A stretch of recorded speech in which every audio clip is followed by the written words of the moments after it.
Hello, uh, can everyone hear me? If anyone can make any comment, it's audible or not?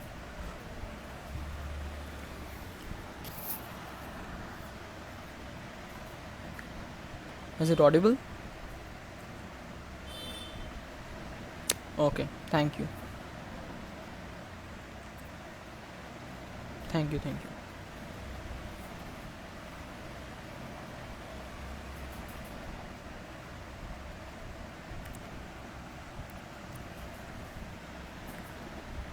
Hello everyone, Pranam. A very warm welcome to all the viewers at the sixth episode of Viraasat, the journey of the prodigies. And Viraasat just completed the classical music page of India. Just completed 1 year. It has completed its 1 year anniversary and celebrated on 6th June. And this page had been inaugurated by Taliyogi Pandit Suresh Talwalkar ji, and I congratulate the entire team of classical music page of India, and Vivek has arrived. Yes, and Chaitanya Deshpande bhai. And the concept of Virasat was introduced by Chaitanya Deshpande bhai, and which was inaugurated by Sri Shan Ghosh. And Virasat means legacy. Okay, and up till now, all the young musicians, and the prodigies who have been interviewed under this concept, and they are like Yadnesh Raikar, Sri Shan Ghosh, and S. Akash, Nandini Shankar, and they by the immense hard work and dedication, they have proved themselves as prodigies from a very young age. They received the gift of music in the form of Virasat, that is legacy, with impressive musical lineage, who born in the families of traditional musicians have been able to carve a niche for themselves with their exceptional talents, and now being looked upon as the future Indian classical musicians. We wish to have your blessings and hope that the love and support continues. Thank you. And Chaitanya Deshpande bhai is doing an incredible work of organizing this type of live interviews and live sessions of these great maestros, and including the child prodigies or the young musicians, and we can get the opportunity of listening their live the journeys and the struggles of their life, which inspires us and helps us to be a better human being. And I'm really thankful to Chaitanya bhai for giving me this opportunity of taking interview of none other than Vivek Pandya bhai. So I'm just he needs no introduction, so I have written a small kind of his achievements part, so I'm reading it out. So before that, I'm uh, inviting Vivek. 1 minute.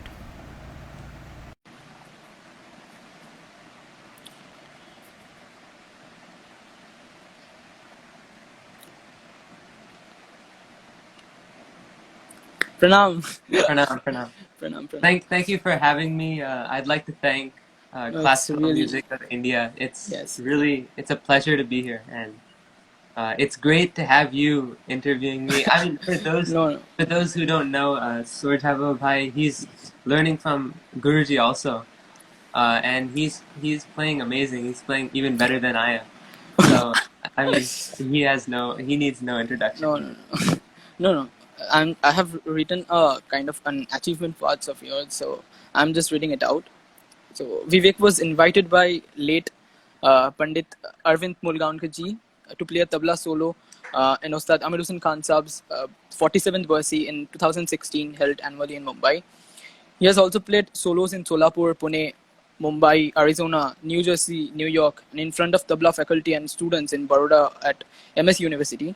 He was invited as a child artist under the scheme of extramural lecture series on characteristics of Farukhabad gharana in 2015 and 17 by the dean of MSUniversity. Yes, School of Music. Apart from the solos, he has accompanied several upcoming talented musicians and established artists. His tonal quality, clarity of bols, speed, and musicality has been recognized by all the musicians and music lovers throughout the world. So that was just an intro. So Vivek, we would like to hear something at the beginning. Anything, Yeah. just Yeah. I'll just adjust this camera accordingly. sure, sure. That would be great. Yeah. To begin something with. Give me one second. Yes.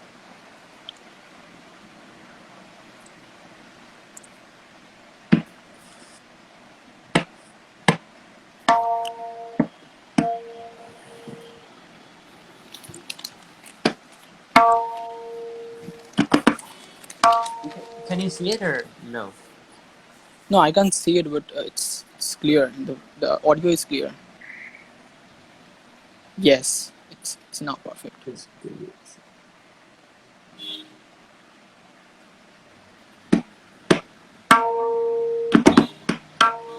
Can you hear it now? Yes.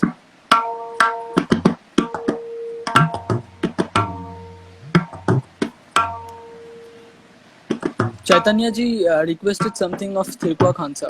Something. I think Vela or something kind of. Tirkwa Khan sir ka kuch. Yes.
क्या बात है. Sorry, So I can't do yes, justice to what he plays, obviously, but yes, that's. we But all just try. yes, everyone is trying. Yeah, So इजाजत लेकर we can start, Vivek. yeah, definitely. We So, should- bhai, kindly walk us through your journey. Tell us how did all this begin? Yeah, sure. So, I mean, my family is not no one in my family is a professional artist or a musician. But I would definitely say that I come from a musical background, a very musical background, just like it's a musician's family, you know? Because, hold on, let me just adjust my. Yeah,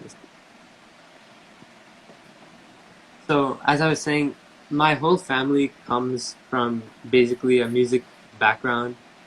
My father was initiated into sitar and vocal training by Sri Kinder Sanji, who is a teacher in the New York area.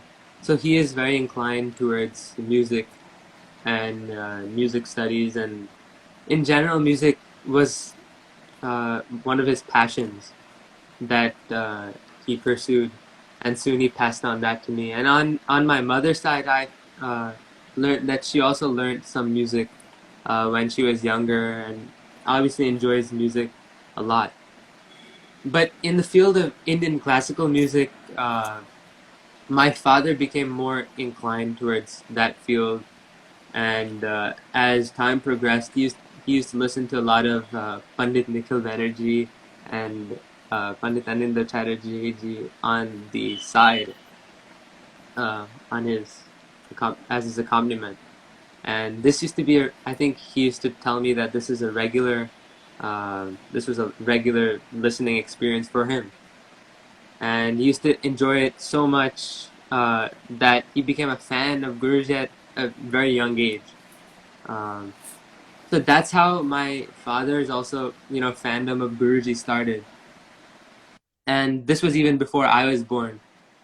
And Okay. when I was born, he was playing sitar, and he was learning sitar from Sri Kinder Sanji. So when I was born, he used to keep me on his lap. I mean, this is what he tells me. He used to keep me on his lap, and I used to always fall asleep while he's doing riyaz. And initially, just music was always in my ear from there on. And as this, it was kind of just inputted into me from a very young age, which was very good for me because I used it later on. So as I was saying, my dad used to play sitar, and I used to also be in his lap while he was playing sitar, and he used to also sing a lot of ghazals at that time. Very inclined towards Ustad Mehdi Hasan Khan sahab, and his ghazals. So music kind of flowed in the family, and soon there was tablas around. My uncle used to play tabla, and he still actually does, but he used to learn that time seriously under Kinerji also. So Okay. the whole family, as I'm saying, the whole family is inclined towards tablas. And soon I began playing with the instruments like their toys. And there used to be like a little sitar toy that was there, and I used to try to pluck some wires. Usually I broke all of them, and I think that made my parents a little unhappy. But I used to play with the sitar as a toy. I used to play with tablas. Um, but soon as my parents say, I began standing, and my first experience standing was with the tabla. So they kind of took that as a symbolic meaning. They took that as something symbolic, and my uncle started teaching me a few things here and there on tabla. So my hand was kind of set. So this is from age 2 or 3 to age 5. That this period happened where music was constantly flowing into my ear, and my uncle kind of set my hand. In this portion also, that I was also accompanying a lot of bhajans and stuff like that. So I had an idea. I had an overall idea of music in general. Of course, it's not super advanced or anything, but it was flowing. So that's how my initial journey started. It was all because of my family. Yes. Yeah. And when did you start learning from Guruji? Yeah. Well, Guruji, so as I said, my father was always inclined towards his tabla playing. Yes. And I started learning from Guruji at the age of 5. Uh, 4 or 5, something around. And I first saw Guruji, I remember the date. It's April 17, 2009. Okay. So on April 17, 2009, he was playing in Westchester with Pandit Partha Bose on sitar. So my dad took me to see Guruji and Pandit Partha Bose. And I think after the concert, we went to meet him in the green room. And in the green room, we met him, and he was actually really nice to me, and we took a picture. And on the side, there was one of his very senior students, Aaron Hansen Bhai, who's Yes. who everyone knows and loves. So my dad asked him, Vivek really wants to learn from you. So can you please accept him as your disciple? And Guruji was like, sure, come to Aaron Dada's apartment, and next week we'll start. Not start, but I'll take a look at you. You know. So Yes. like maybe 5 or 6 days after April 17th, we went to the city, Brooklyn, which is 2.5 hours away. 2 hours Hmm. away without traffic. With traffic, it's a lot more. But about 5 days later, we went to Aaron Da's apartment. Sorry, and from that day on, Guruji accepted me as his disciple. Graciously, he accepted me without even really examining me or seeing how capable I was. He accepted me as his own, and I've tried to whatever he's taught. I just tried to evaluate how I can play and how I can make it, however I can play it, because of course I'm never gonna reach to his standard ever. But at Yes. least That's what he teaches me, I can imbibe a little bit of that and play it however I can. okay. So you started taking talim from Guruji at the age of 5, Yeah. since 5. So do you remember, or if you heard from your father, that how did Guruji, or before Guruji, your uncle taught you? So how did he impart the bowls in you, because you were so small then? So Yeah, yeah. I don't know because I was a very, very hyper kid actually. Like yes.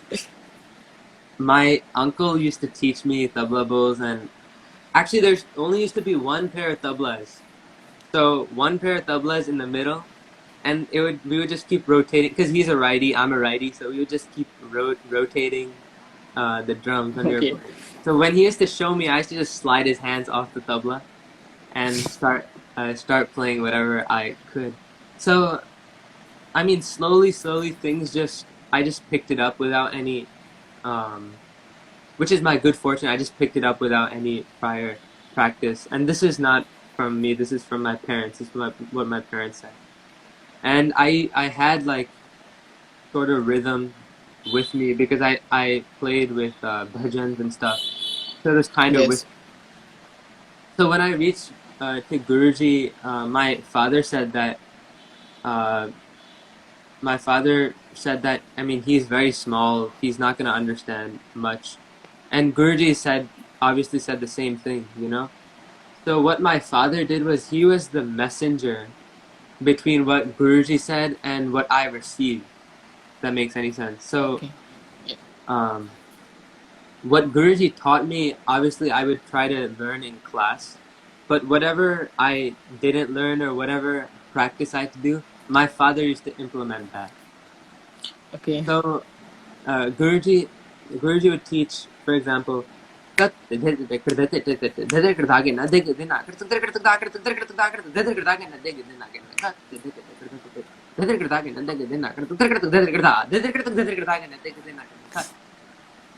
like that. And in the beginning, it was very hard for me to pick up in class. So what Guruji would say is like uh, to my father, when you get home, just make him practice this. And he would have like a recording camera and record Guruji and me Yes. during these sessions, and I would just grasp as much as I can during the sessions, and the rest, practice and everything, my dad would make me do at home. So that's basically what happened during classes. And slowly what I learned is he never actually had me write much stuff. So had me write anything. He would always say, just speak it first and don't write it. He would just say, speak it and then play. So in that way, I became more accustomed to memorizing stuff rather than like Yes. writing it down and going home and reading that. So after 5, 6 years, I observed that maybe what he was giving me now I could grasp easier than what he was giving me 5 years earlier. So it slowly became very easy for me to communicate with him through tabla. So I think Yes. he did an exceptional job with that, and just salutations to him. But at that age, when you were 5 or 6, Hmm. Guruji started giving you that whole qaida, No, rather this is like just an what? example. What he gave me Yes. in the beginning, it was like one of the first compositions I learned was din din titte titte gige titte gadi gin takitte dha na dha titte kata gadi gin dha kata dha titte kata gadi gin dha kata dha titte kata gadi gin dha kata dha. This in the beginning, this is what I learned from Guruji. Uh, and I mean, kata was later, maybe 2 3 years later. You know, I learned that at 8 or 9. That composition because It was I still tough at that age. Like, right. But yes, what was there was my uncle's training, like setting the hand. So I was already, as I said, I had it in my brain. So I wasn't learning at that moment. I already had it. I just take it out of my brain and just add to it whatever Guruji says. I just add to my knowledge. You know. So subconsciously, I was learning, and yes, also. Guruji was very, very nice and very, very kind to me, so I felt like I could learn the most out of his teaching. And he used to keep repeating, keep repeating, keep repeating. Like half an hour, 40 minutes, we would be playing only one thing without a single word being spoken. Like wow, no questions, nothing. I think a minimum of 100 words during a whole 2 hour class. Like just tabla. You know, so yes, nothing else. You can just imagine how much dedication that Guruji must have to teach an true. hyper 8 or 9 year old, you know, like But in but front of Guruji, I guess you were not hyper or violent kind of. no, No. I wasn't hyper, but definitely it is tough. It is tough to teach Yes, very young kids because yes, their mind it's is definitely tough. everything. Yeah. There is a question here in the comment section. It says like, how do you think growing up in the US has impacted your tabla playing, and are there any challenges associated with learning from Guruji despite the distance? Hey, that's a good question. There are no challenges actually learning from Guruji, um, Yes, because in general I didn't see him every day. I never saw him every day of the week. I never saw him even every month. I never saw him. Whenever he came in July or August or September August. or Yes, in sometime during that time, I would just go see him whenever he called me.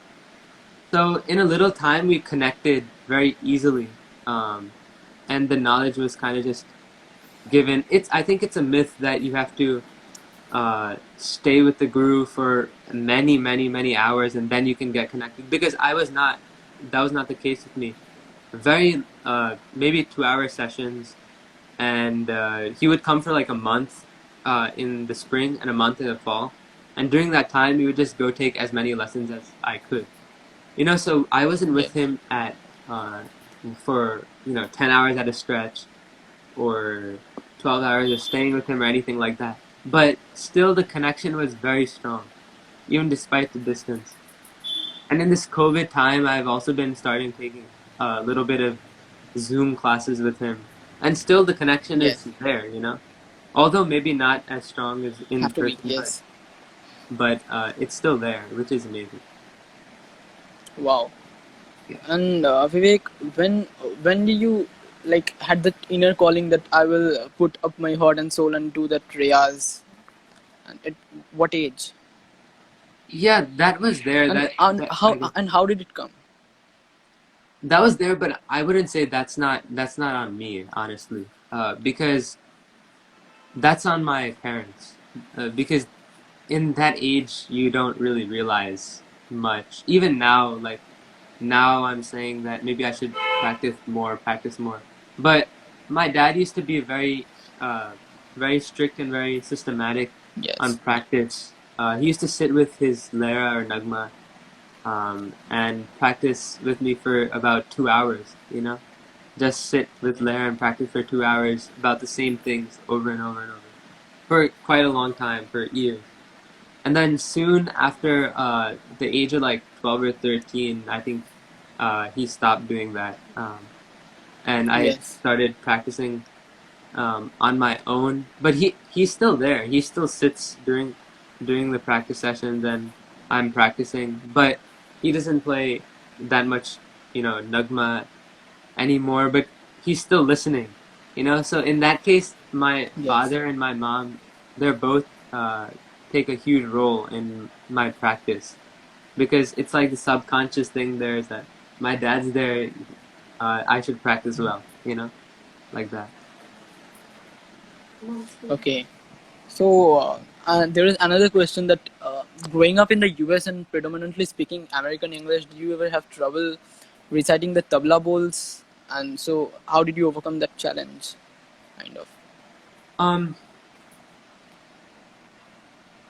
I I actually I don't know, honestly. I have no idea for that question because I used to speak Gujarati in my house Yes. from a young age. I used to speak Gujarati primarily, and then I switched over to English because my school. Yes. Yes. Um, Yes. so for me, reciting Indian bowls, I didn't think it was a problem, but people from India were telling me my accent was a little Americanized, which is true. But Yes. That's tabla, I that's think true. it's getting better. My parent also is impacted by speaking English, primarily. So yeah, I would say it does have a little bit of impact, but it doesn't make a huge difference. It's definitely correctable. Okay. And you told the previous question that you didn't did you didn't do the riyaz with your heart and soul putting it, but I used to see, and still now I see that all of the videos you played in that childhood, but the bowls that you played will not come if you don't do that riyaz, you know, No, yeah, yeah. but that clarity, that speed, it No, will not come if you do that. no. I loved tabla. I just loved Yes. tabla and I loved music. So I never thought that I would be able to like play anything like what Guruji did or what anyone else did. So I just thought that maybe I should practice and practice, and sometime something will come. Something must come after some time. So uh, now you guys are noticing it. I still have a long way to go, but from Yes. the practice, it's kind of subconscious. Because if you love tabla, obviously your emotions are going to pour out when you play on stage. It's not just going to remain within you because music is full of emotion. So at that age, I loved tabla, and at this age, I still do. So I think Yes. that's the primary factor of the presence that I have on stage. That I love playing tabla and I love making the music. So that's Okay. uh, And Vivek, that when you play, it sounds magical, but the clarity, the speed, it's unbelievable. It's much advanced, you know. So we all do riyaz, but what were the specific phrases that you did, or yeah. what There were what two was or the way three of your things. practicing? There were two or three things that Guruji had given me when I was young. There was this like row that he had given me. It was like dati ginne dinne, dati ginne dinne, dati ginne, dati ginne dinne. So dati ginne dinne, dati ginne dinne, dati ginne, dati ginne dinne, dati ginne dinne, dati ginne, dati ginne, dati ginne, dati ginne, dati ginne, like that. This was my frequent practice. I used to do a lot of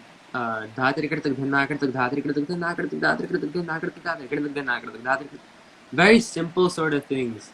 And I used to do a ton of dhir dhir riyaz. Um, there was this one phrase that he gave me. It was like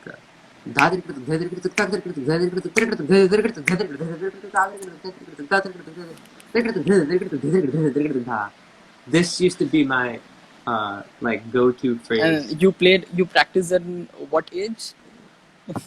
That I don't remember. I think maybe like 10, 11, 9, 9, 8, 10, 11, or Oh my 8, god. 9, 10, 11. That. So those practice phrase. I mean, you can practice when you are 5. You can practice when you're 6. The phrase doesn't change. I mean, all phrases are hard, you know. Yes. But if you practice very regularly and you keep practicing that, it will come. It has to come, you know. Yes. So that in that age, Guruji had given me that stuff to practice. So I think he definitely had a vision, you know, that this should get to this spot in a certain time if you practice this way. So he had a vision and he gave me the particular composition or particular practices to practice. And once I practiced those, I got to a certain level that I could play certain things, you know? Yes. And people are asking how many hours Yes. How many hours? I did. I don't do many hours actually. And I like to play in gaps. Like for example, I like to play an hour, and then maybe after half an hour or 1 hour, maybe I'll sit again just because I heard something and Yeah.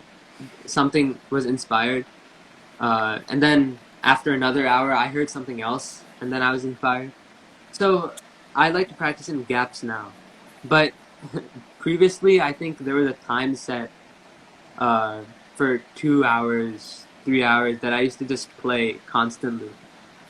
So now it's kind of changed. You know, Yes. there's changed gears, but I don't think hours matters as much. It's the content. It's not the it's Yes. the content is how you play it, which is what Guruji told me too. He's like, you know, play one thing over and over and over, and no matter if you play 15 minutes or no matter if you play 45 minutes, there will be some progression if you play it in a right manner. So, yeah. Yes. And what was the first kaida you got from Guruji or? Yeah. It was dha kata ghege tete ghege nage tunna ke na kata kata ghege tete ghege nage tunna ke na ta kata keke tete keke nage tunna ke na kata kata ghege tete ghege nage tunna. So in the beginning, I heard that, or I figured out that Guruji was, you know, trying to correct my speed because I used to play crazy fast that I couldn't even handle it. Which is what my father told me. He's like, you played it way too fast. And like when Guruji asked me first to play at age of 5, he asked me to play something in the beginning of the class, and I played it at like such a speed that you couldn't even hear what bols, what phrases are there. So in the beginning, Guruji corrected my speed, you know, um, so that the bols would be clear and they would be, you know, audible. So he used to give Yes. me this kind of stuff and tell me to practice extremely slow. And that was hard to control. And that was where the hyper Vivek came in, you know? So I would try to play everything super fast and super, you know, even now, you know, all of us, we are attracted towards speed, you know? Speed. But people tell us that we shouldn't play in such Yes. speed, and slowly we will realize, hopefully. How was the transition? Like practicing in that speed, and then Guruji told to. I had no choice. I had no choice.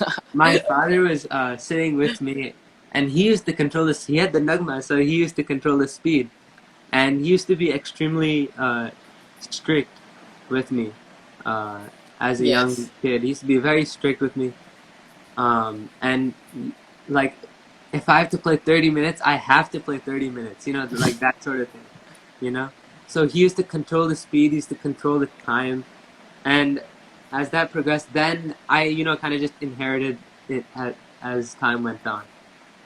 So a lot of things are not mine. People say that I did, you know, hours and hours and hours of practice, but you know, it's all because of my parents, my mom, my dad. When my dad wasn't there, my mom was there. Yes. So my mom made my journey even easier. So I was very lucky to get these three people in my life: my mom, my dad, and Guruji. These three people Guruji. very essential in my uh, progress as a tabla player. You posted a picture on Guruji's birthday. Guruji took you on his lap. So, what, like, when was that clicked? That was like that was The like first day at Aaron's flat. I don't remember, but that was in the very beginning, and I think Yes. he was telling me that my shirt looked nice. I remember that for sure, for sure.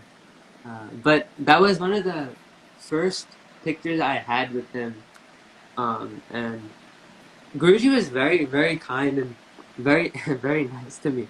Like he would offer Not biscuits was, before. is. No, yeah, yeah. Now, sorry, that was a mistake by me. He always is nice, very kind. Offers food before, food after, Yes. you know, tea. I mean, even at age of 5, he was offering me tea. Like, I, that's crazy. But even today, to this day, I don't drink tea. But still, he's so nice about it. Uh, you know. Yes. So I, my respect for Guruji didn't come from others. Like uh, for example, if you hear of another person or a sports idol and you've never met them before, you kind of generate your opinion based off of what other people say. Oh, this person is amazing at this person is amazing at this. But at 5 years old, you don't really think that. You don't have any other opinion in your brain. So I generated my own thought on Guruji. And from Wow. there, my respect kind of skyrocketed for him. And to this day, it's still growing and growing and growing. And I have nothing but amazing memories with him. And I hope to continue for centuries, with him. And yeah, I hope my name is always tied under him. And that's my primary goal. Yes. Yeah. And Chaitanya Bhai asks a question that what's the key of speed and clarity together? The key of speed and clarity. That's very simple actually. The slower, you have to practice in a speed that's comfortable to you first, where everything is coming correctly and everything is coming clearly. And then once that comes clearly, you just speed it up gradually. And you have to, like, as you speed up gradually, you'll see that at a certain point your hand stops. Um, your hand is getting tired. Your hand is, and then in that speed you should practice. You should practice in a speed that's a little tougher for your hand, not like very easy for your hand, but slightly tougher. But still, you can manage the bowls. You know. So in that Yes. process, you will be playing slowly, slowly. Your clarity is increasing. Slowly, your speed is increasing. And before you realize it, you'll be playing in speed. It's very simple. Yes. Yeah. So, Bhai, what was your Riyaz schedule with? What is your Riyaz schedule with all this school pressure? Yeah. Uh, And now that it's is, going summer vacation, but yeah, what that's was? true. Well, yeah, it's getting increasingly hard, but we always manage some Riyaz time here and there. Every day I get Riyaz in certain form, and I'm always listening to music. Uh, I'm always listening to music. I'm always like maybe like thinking of something if I'm not physically practicing, because it's hard now that since I'm a junior in high school, which is 11th grade here. It's 1 year before college. So it's getting increasingly hard for me to maintain, 4 or 5 hours of practice every day, which anyway, I didn't do when I was younger either. 4 or 5 hours, and I didn't do that. But it's getting hard. And now in the weekends, I'm getting more time, and people come to practice with me, and that's how I get my riyaz, and that's how I'm Yes. continuing to practice. But I make sure I do practice every day in a certain way, and whenever I feel the mood to practice, I practice. You know, so it Yes. comes from more me. It comes from my mind, like when I should practice, and when I have the mood to practice, I practice because that's how I feel. I feel good, practicing when I have the mood. Yes. Yes. So yeah. So, Vivek, we all suffer from like situations like the phrases like tak dhane tak or dhare dhare dhare, that thing dhare dhare dhare khade tak dhare tak tha tar tak dhare tak, that bowls are like we have to rehearse it often or the quality goes down if there is a gap, of Mhm. in rehearse. So like gradually there comes a kind of frustration.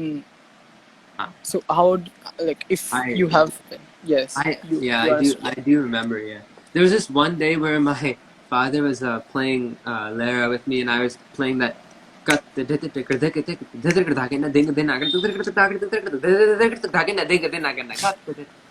Something like that, and I wasn't able to pull off any 3 or 4 dhirs like that I used to like play. I played it 2 3 days ago, and I used to be able. Yes. I played that, so there obviously is a frustration. Uh, and I think it's not up to you, honestly.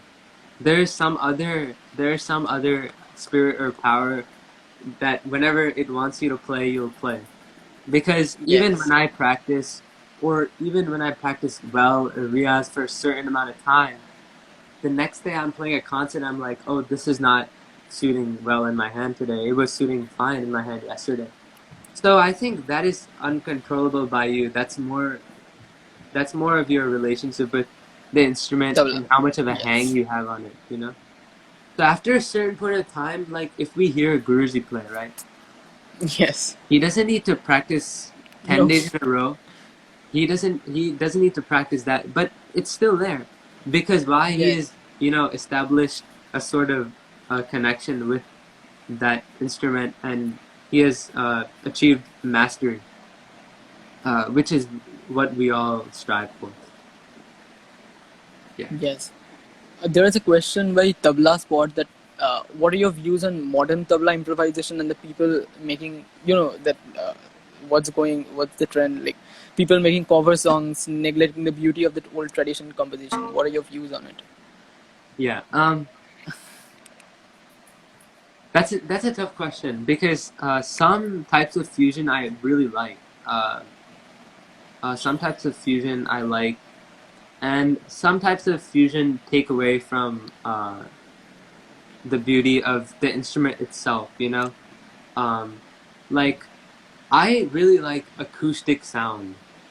Whatever sound we create from our hands, that's natural sound, and taking away that natural sound is basically taking away a bit of what tabla is. Because we all admire the tonal quality of the maestros, and that should stay in the tabla, and that should be part of the fusion. But for example, like a Shakti band by Ustad Zakirji and Yes. his whole, I think that's amazing. Whatever I've seen from them, I think the improvisation blends all 4 or 5 instruments together really well. Uh, so some types of fusion I really like, and some types of fusion I think they might take away from the tradition of tabla. But I think music is not resistant to change also. So slowly there's always going to be a gradual change in music.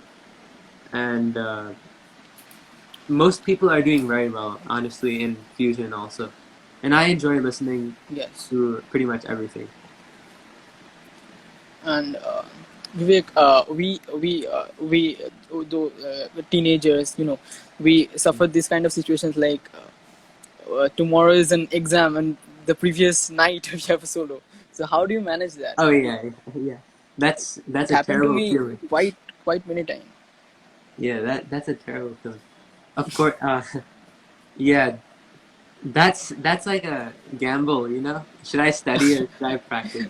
Uh, but yeah, that I think um, that comes with, you know, every day you kind of do a certain amount of practice, you know.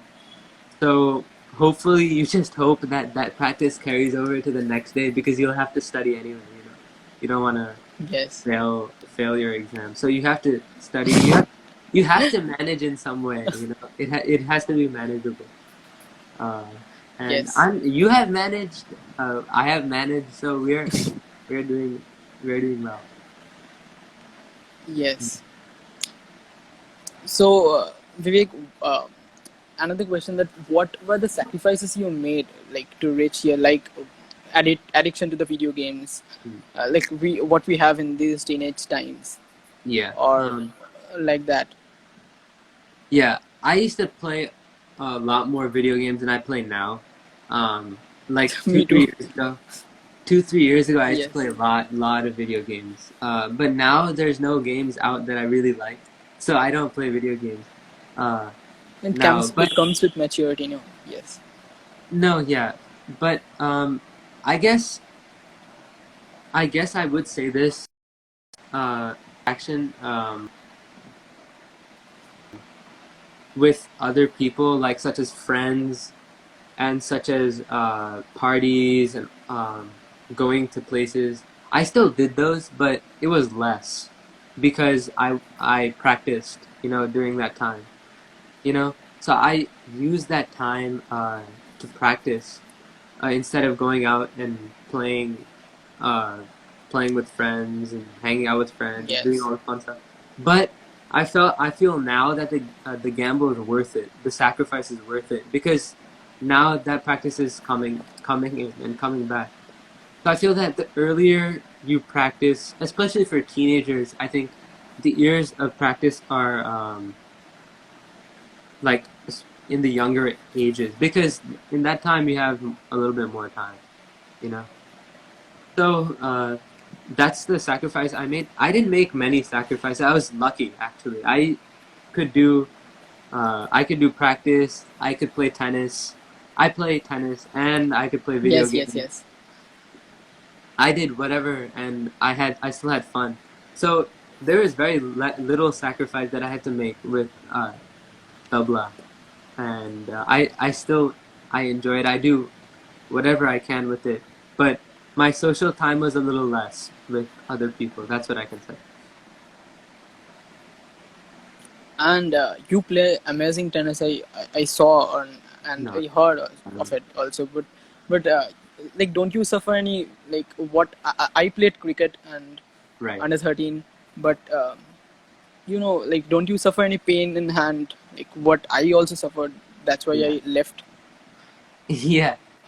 I don't. I actually don't because I love any type of sports, and obviously my dad is scared of me like messing Yes, up my everyone's. fingers, you know, because I used to play a ton of basketball. I used to play basketball every single day with some friends. Even in Okay. school, I used to play a lot of basketball, and when I used to tell my dad that, oh, I play basketball, he's like, always watch your fingers, watch your fingers. And one day I was out, I lowered the rim and I started, you know, dunking the ball, which is basically, if for those who don't know how basketball works in US, it's basically you shoot a ball into a hoop, and dunking it is basically bringing the ball in the hoop and hanging on the rim. So in that way, you could damage your hand. So my dad said, don't ever do that in your life. Don't dunk. Don't really Yes. focus on basketball because you spent so much time on music. You have uh, a lot in music already. So don't, you know, get too ahead of yourself and play too much basketball to ruin your finger. So there was obviously a primary motive and a primary goal that he should play tabla. You know, he should play tabla. Everyone in my family, you know, supports me going to play tabla, and whatever harms that we just put to the side. You know, Yes. I'm sure you're. It's the same way for you. How? I would also like to ask you, because I don't want this to be a one-way interview. Because how do you manage Riya's time and studying and all this together, going to Guruji, and I'm sure you also do other activities such as hanging out and Yes, yeah, and during COVID times, I think the NEET is lagging kind of. Now it's okay. Yes, yeah. It's good. yes. So the next like I thought of you asking you a question. That how come tabla and not sitar? Yeah. Although your father learned sitar, and I like some of the videos of playing you, like you playing sitar went viral also. Yeah. Yeah. I love sitar actually. And I love tabla. And at one point in my life, when I was like 12 or 13, my father, told me maybe you should play both, sitar and Okay. tabla. Um, but that didn't work out, and I just stuck to tabla, because I mean, riyazing sitar also and riyazing tabla at that time. It's not easy to be Pandit Nayan Ghosh. Yeah, You know. it's not easy to do. So I gave up on that. And in the beginning, I used to play more tabla. Actually, I used to just learn tabla, and I didn't learn sitar from my father. I used to just sit there, observe him. When he was gone, break strings, playing the sitar, and then when he came back, he used to fix those strings, and that cycle would just Yes. keep repeating, like that. But in tabla, I think I used to play a little bit more, so it was just natural. It was kind of natural thing. We never decided. Okay. And Vivek, that when was the first time you performed a solo in a concert, or Uh, like when was the first time, First time and what was performing, your age then? it was what, six, 5, 6, 7. I don't know. It was like 5 or 6 years of age, at a local Hindu temple. Okay. Yeah, I mean, I don't remember too much about my first performance, but I guess my first public performance, like public performance, was that concert where I played Yes. like Yes. with my father on. There were Yes. 4 or 5 people at that concert. Three of them, my grandparents were at it. My father was at it, and two other people were at it. Mohit Dayalji, and there was one other person, the host of the concert. It was Samir Guptaji, who's also Guruji's student. So there were six Okay. people at that concert, and that would be I would say that's my first public performance that time. And It then it it, it held in New Jersey, I guess. no, that was in New York City. That's in New York City. Okay. That was a place that was recorded in a place where Guruji used to hold his group classes. He used to have classes on. I mean, does, but he used to have classes on Tuesday and Thursday, or Wednesday and Friday, something like that. Um, but I never used to go to those. I just did private lessons, and Yes. Samirji just said, "You can play at my place one day," and we went to play. And then my first concert in India, it would be Arvindji invited me, Pandit Arvind Mulgoankar ji. He Yes. invited Yes. me to, Mumbai. Yes. yeah, in Mumbai, to Ustad Amir Hussein Khan's barsi. So from then on, I played a lot more. In the earlier years, Guruji told me to be patient. He was like, "Don't play too much outside. Just practice." So that's what I did. Yes. And if you share some unforgettable moments with Guruji, Ah, that's, like I mean, um, well, one was there when he played in Helen's Mills Theater in New York, uh, with Rameshji on Sarangi, and he sat me beside him because I was actually supposed to play before him that day, but something didn't work out, and he had me just sit next to him. And I mean, and I know one of these memories where I played with Guruji in practice for quite a while, but through 12 years of playing tabla, I can never match his tone, not even close. So one day, as a kid, I thought I could play so much. I could, as a kid, you feel like you're the greatest. You're on top of the world. You do something good, and someone tells you, "Oh wow, you're playing so good." You feel like you're the best in the world. So I think I had that sort of mentality in my mind, and I went to Guruji's place to learn, and he started playing this. This was in 2013, 2012, 2013. He started playing this. And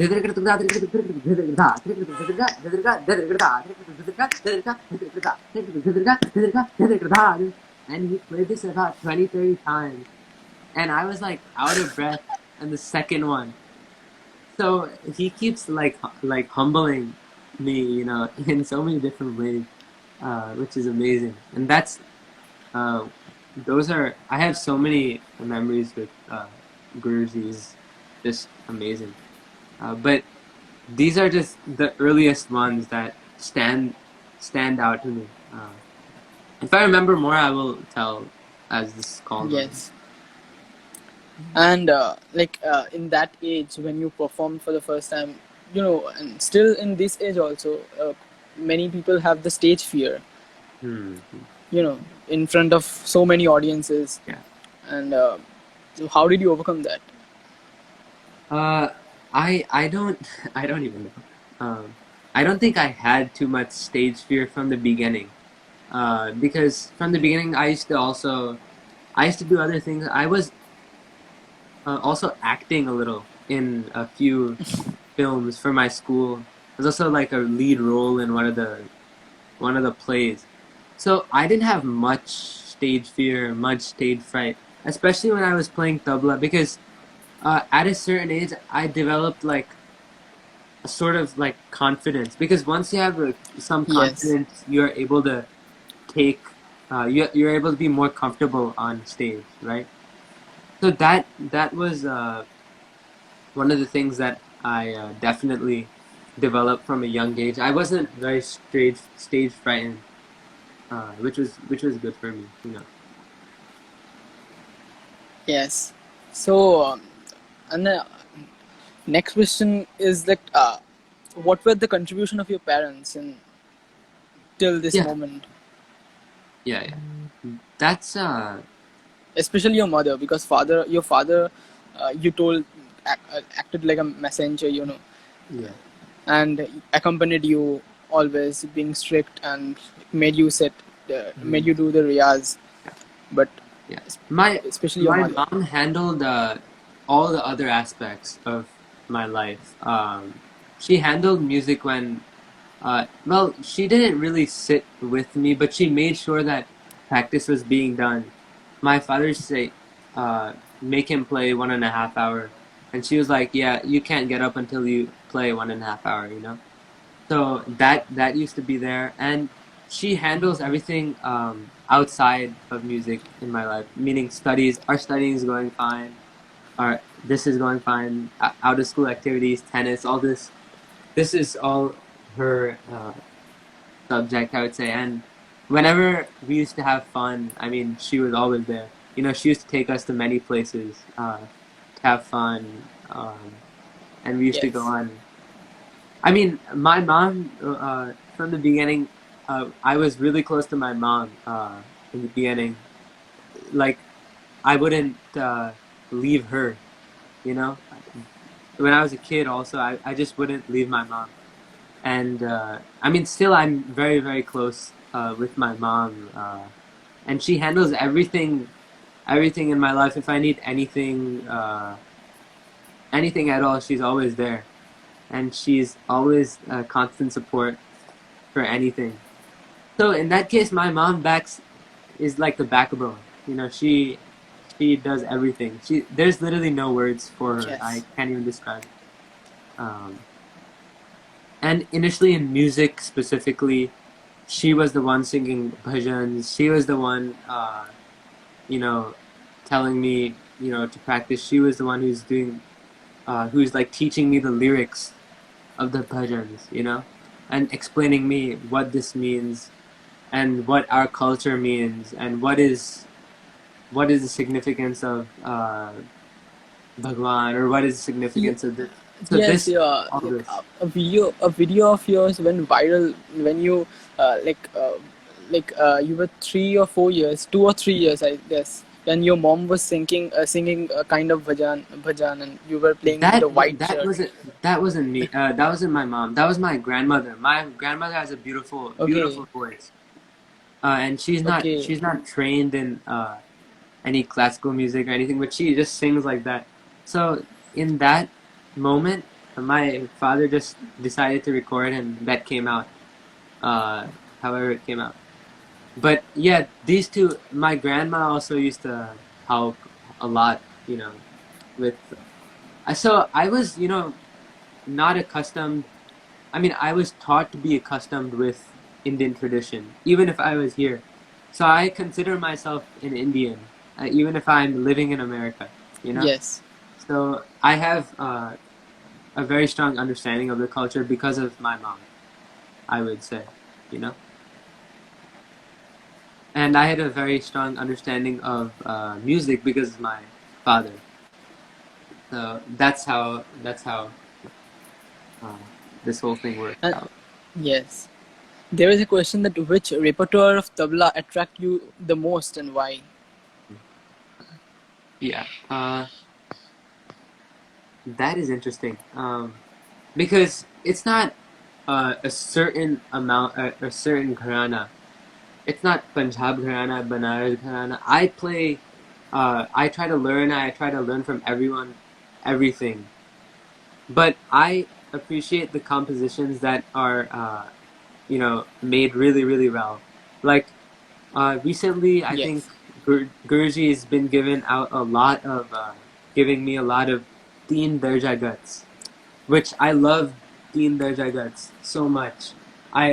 Those are one of my favorite accomplishments. Like, I think I can remember.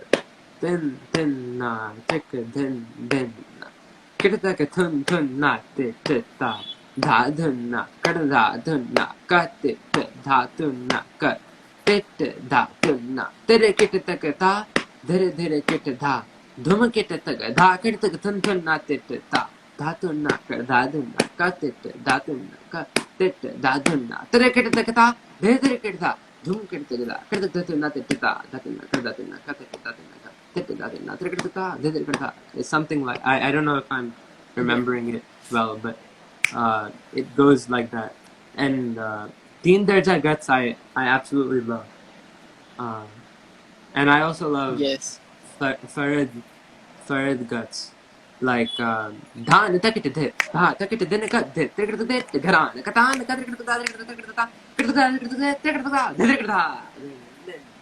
like Yes. Yes. this You stuff played I that. love. Yeah. So I had those. a question coming to my mind. It's kind of funny, but like, how are you so down to earth? Because if anyone could like, you could play like you, that the attitude or it grows eventually. But No, how? that's because I'm humble because of Guruji, because I realize that I'll never be able to reach what he can play. And as I Yes. keep, I, the reason, as long as I keep that in mind, then that kind of just grounds me that there is always like someone who is better than me. There's always someone who taught me. There's always someone who I can learn from. There's always someone I can ask questions to. you know, and there's always someone to help me because I'm not gonna know the answers all the time. So if you think like you're the best, I mean, it makes it hard for the other person to teach you. You know, Yes. so the more humble you are, it's easier for someone to give you more info. And in being humble, you're actually being selfish because that's the way you learn more. So Yes. that's a great thing, and It's not. It's common nowadays that so many people are. Most people, young people, are very very humble, and great tabla players that I met are like Ishan Bhai, Yashwant Bhai. Like Ishan Bhai, these yes. guys, yeah, these guys are so humble. And they're still learning, even though they play. They're the, you know, the best. They're still learning, and they're still so humble. So I just learn to be humble, just like them. And Guruji really grounds me that you have so much to learn. So why be all arrogant? Does that make sense? Yes. And I'm so happy that I have a whole music family around me, that all of Guruji's students I can talk to, I can practice. Like, I'm so happy I can have Yes. you here, and you agreeing to host the interview. I mean, it's just amazing to have No, a no. whole family I'm around. blessed. No. Yes. No, it's great. And Uh, we are near the end, but yeah, yeah. I wanted to ask you a last question. That after a concert, after you playing a solo, so there are thousands of people praising you, but Mm.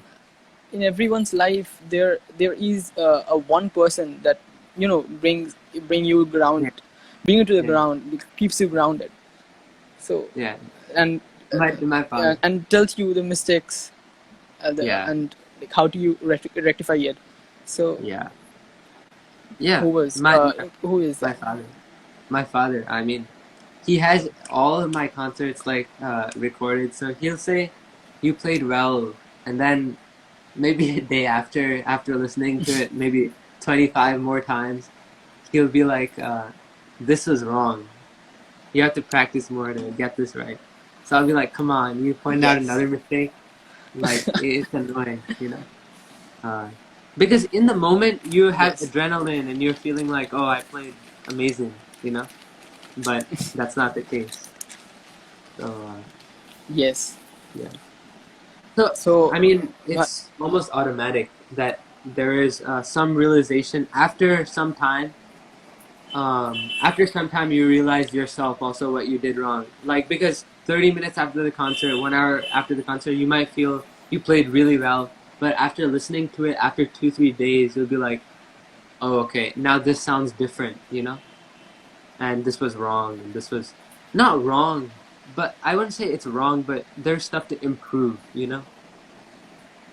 So that there is so much still to learn, and uh, as more experience goes by, I think I'll learn more, and yes.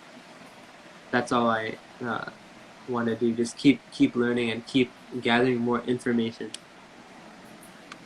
Yeah, So, Bhai, yeah. we would like to end this live with something of you playing some compositions, your favorite Okay, ones. So, it would be better. okay. I'll play something. Sure. Yes. Just give me 1 second.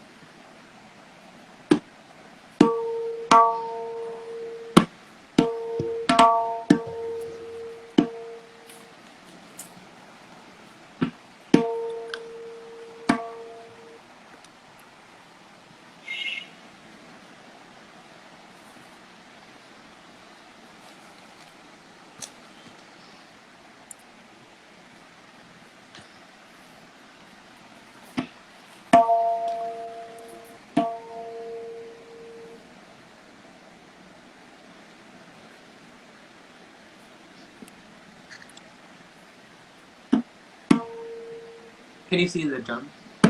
Tablas, you can see. Yes, yes, yes. Yes, yes, yes.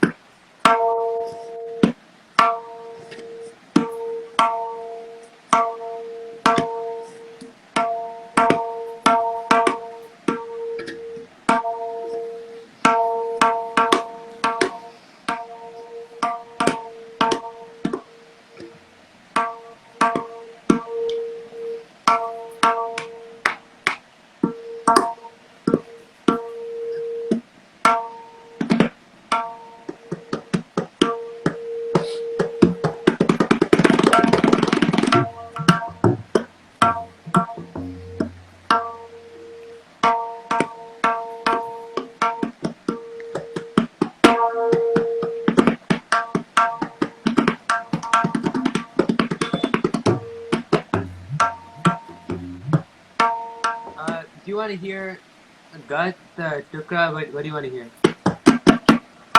Yo, like Guts, Kitra, Chakrda, or Qaida, or Vela. What do you want to play? Anything?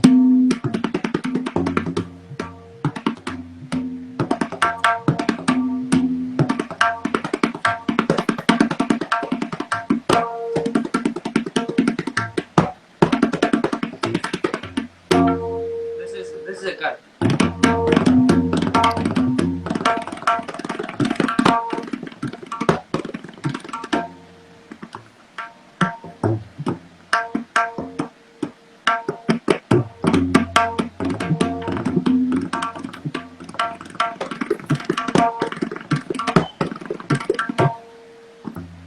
Haha. Then this is Ustad Amir Hussein Khan's composition here. Okay.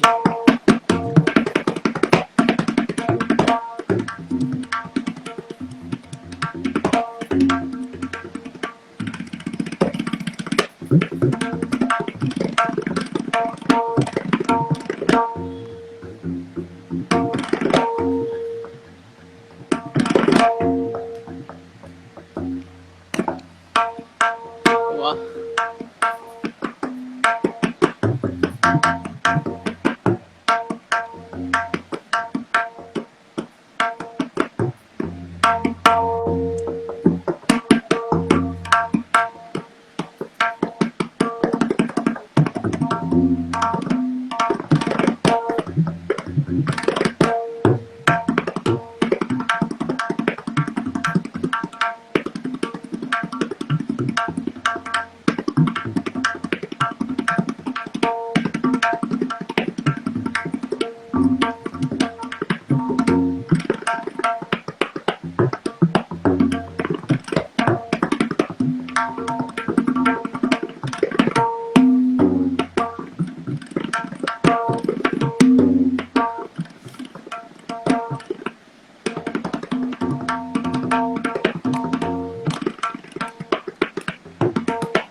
Haha.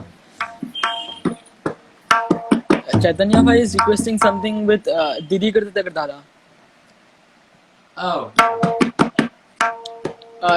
Tangrda Dingrda, Didi Karta Dingrda, that kind.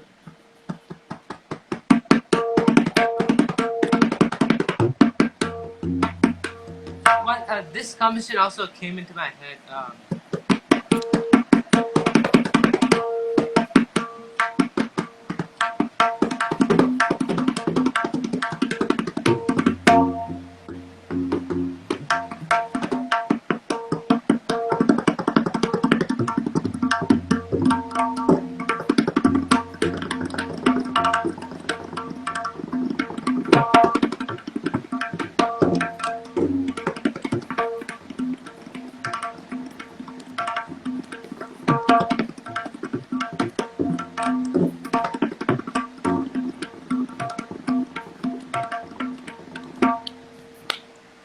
हाँ क्या बात है.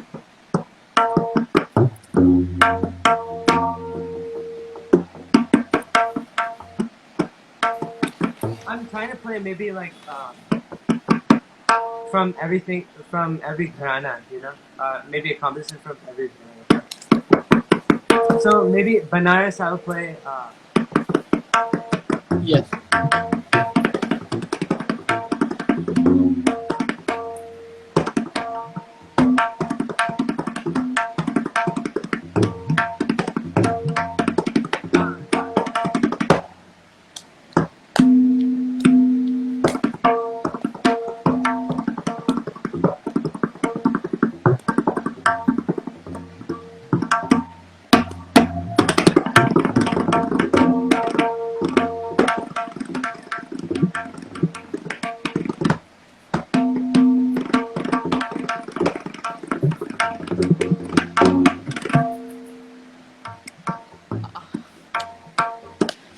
Everyone is requesting of playing some luggies. Yeah. I can't see any of from these the keys. messages, so I have. Okay, I'm telling you. No problem.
क्या बात है.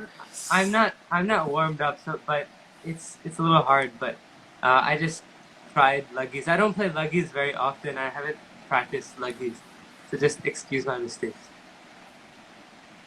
नहीं. So thank you, Vivek, for joining us, and I wish you an advanced happy birthday from Oh, thanks. again. Yes. Thank you so Can you much. hear me? Can you hear me? Yeah, I can. Can you hear Yes. me? Thank Yes, you yes, so yes. much for. A very happy advanced birthday from me, Chaitanya Bhai, and the whole team of classical music of India.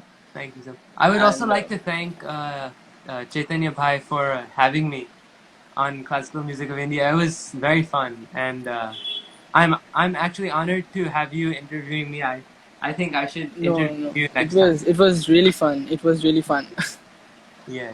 And this is a great initiative to promote, you know, the music of young musicians and budding musicians because it's a tough time. It's only spreading positivity, and it's very much needed for the whole world. Absolutely. So salute to the Yes. whole team, Chaitanya Bhai again, and thank you for having me, and good night to you all. Thank you. And all the valuable information that we had from Vivek, you can like the Facebook page if you're not in Instagram, and subscribe on the YouTube channel of Classical Music of India. So that's all, Vivek. Thank you very much. Namaste. Pranam. Pranam.